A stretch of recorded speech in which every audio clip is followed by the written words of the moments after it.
is Unit 4, Lesson 2, the method of common bases.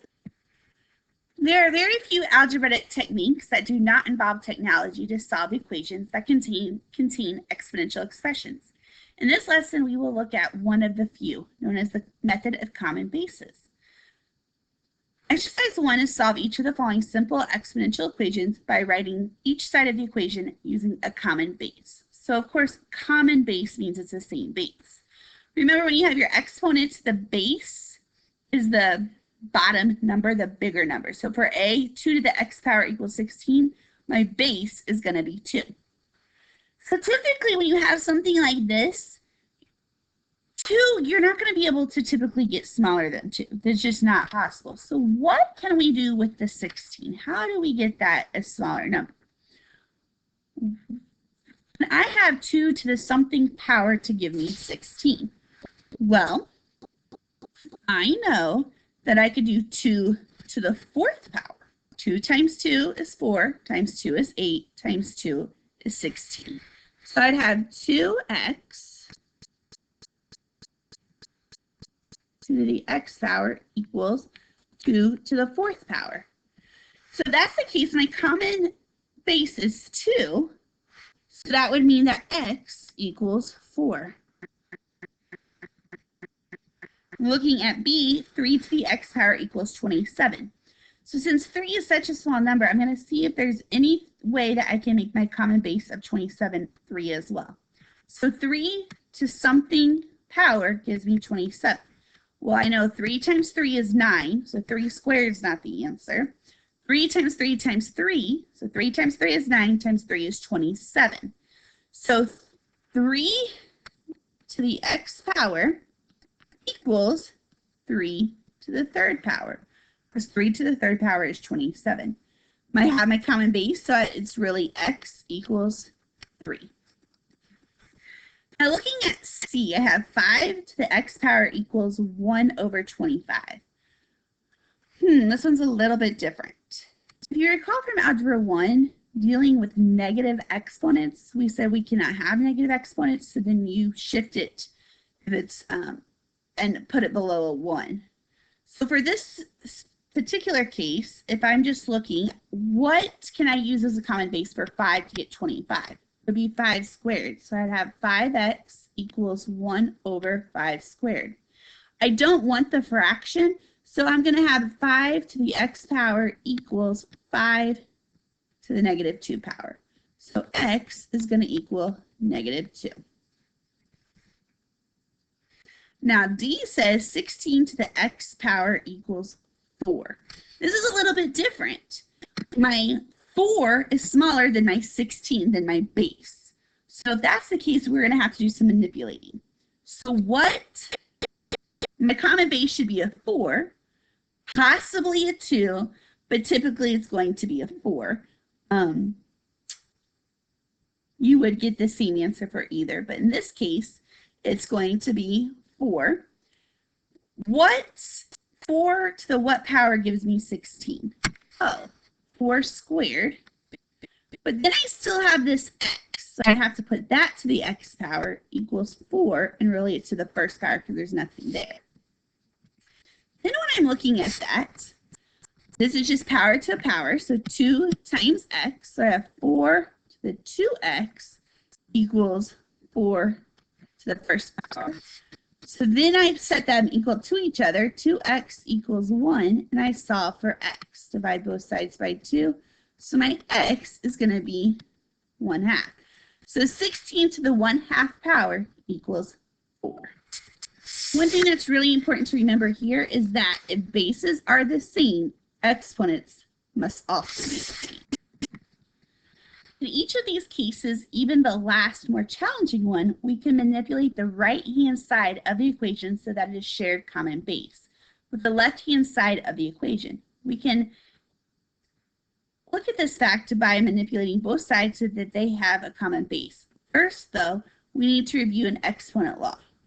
So exercise 2 says simplify each of the following exponential expressions. So remember, we just talked about a power to a power, so that means you're multiplying your exponent to the exponent.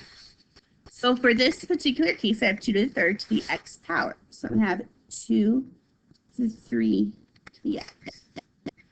Then I have 3 squared to the 4x power. So 2 times 4x is 8, so 3 to the 8x power. C is 5 to the negative 1, all to the 3x minus 7. So again, I'm going to take that and distribute it throughout. So I have 5 to the negative, well, let's try that again.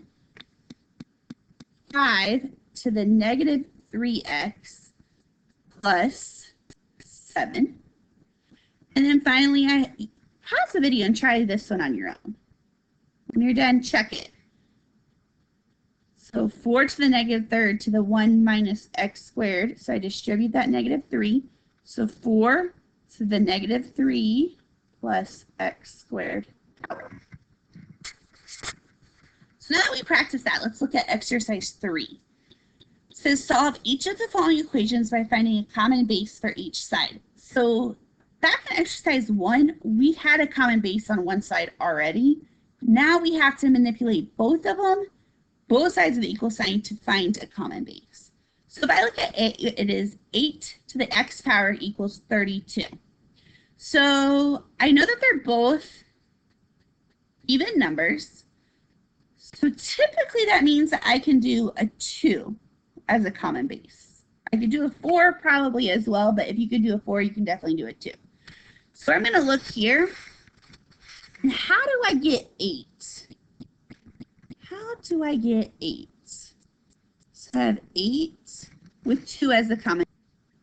Well, we said earlier, remember 2 times 2 is 4 times 2 is 8. So that's 3. So it's 2 to the third power. Now let's look at 32. What is it? What power is 2 to get to 32? Well, 2 times 2 is 4. So that's 2 squared.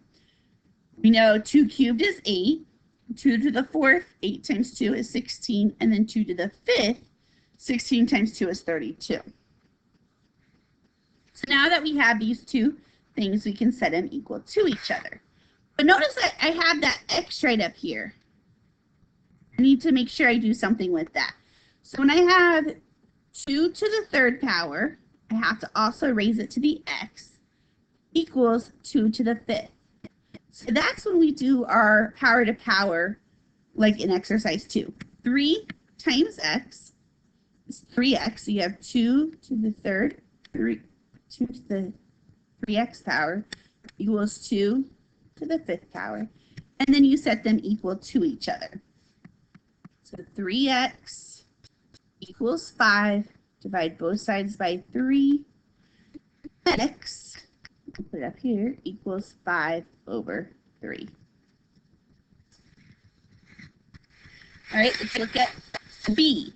So what can go into both 9 and 27? Well, 3 can. So if I have 3, so let's look here, 9, how do I get to 9? Oh, 3 squared.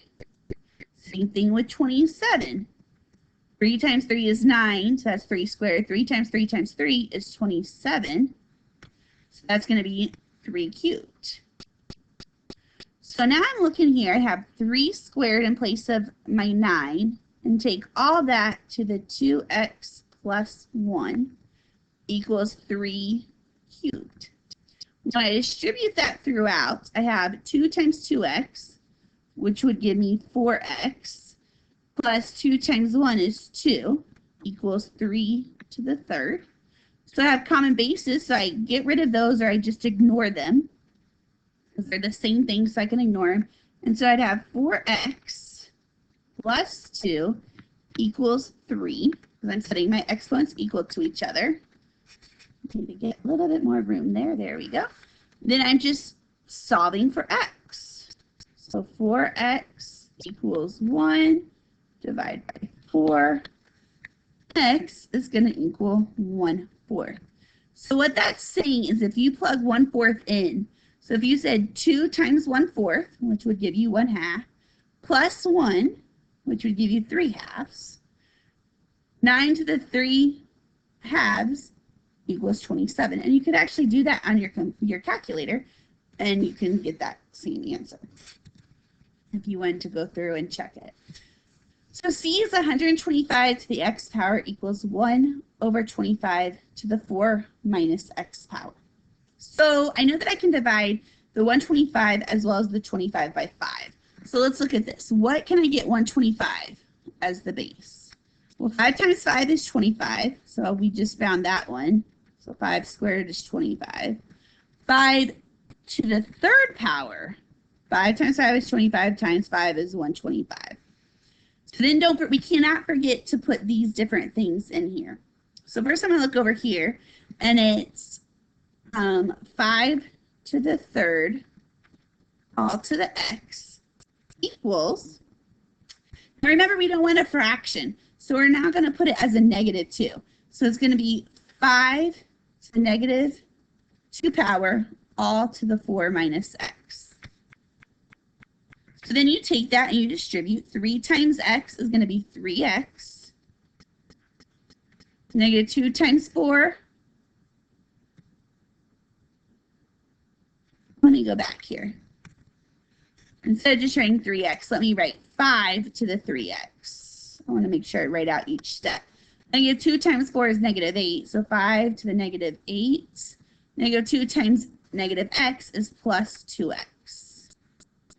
Now I'm going to do my final step, which is jot down my exponents and set them equal to each other. And so I'm going to subtract 2x from both sides. X equals negative 8. It's an equal sign. This is a method that can only work for common bases, and typically it's going to be 2, 3, and 5.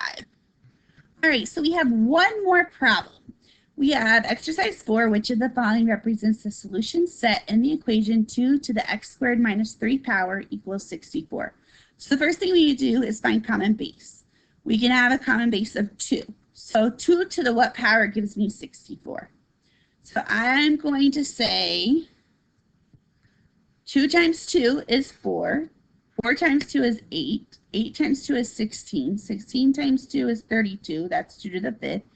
32 times 2 is 64, so it's 2 to the 6th. So I'm going to have 2 to the x squared minus 3 equals 2 to the 6th. So that means I drop down those exponents. X squared minus 3 equals 6. And I'm just solving. So plus 3 x squared equals 9. And I square root both sides. Remember, when you're square rooting, you are going to have a plus or minus, because negative 3, square root of 9 is 3. But negative 3 times negative 3 is still positive. So it's plus or minus 3. So your answer is 1. Feel free to go back and check out the video some more. Write down any questions you have for tomorrow's lesson. And have a great day.